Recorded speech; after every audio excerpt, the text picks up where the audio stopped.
Hello, you don't know me, I'm Sir Keir something, and for almost 3 years I've been leader of the Labour Party. I've spent much of that time hiding under my desk, working very hard to avoid having a clear policy direction. I've been fully focused on keeping a low profile. I've taken a very hands-off approach when it comes to holding the government to account.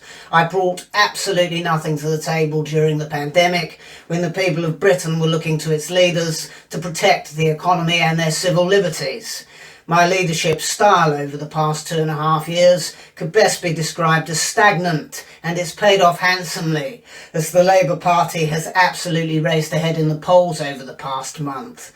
We're very much destined to be voted into government in the next election, because what the UK desperately needs right now is people like Angela Rayner and David Lammy running the major offices of state.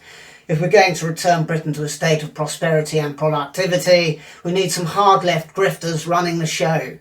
It looks like Rishi Sunak is going to be the new Conservative Prime Minister for the time being, which means the Conservative Party have now been responsible for the first and only female Prime Ministers of this country, and now the first British Asian Prime Minister too.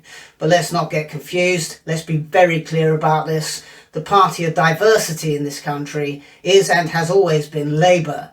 And when we do take power at the next election, we'll be rolling out huge investment in equality and diversity training throughout schools and businesses up and down the country.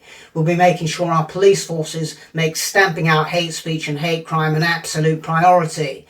There will be no corner of the internet where bigots will be able to say things that cause hurty feelings. We'll be investing billions of pounds into the NHS so that they can put more layers of management in place, so that if you need urgent treatment, you can be put on a waiting list straight away and have your illness treated in as little as several years' time.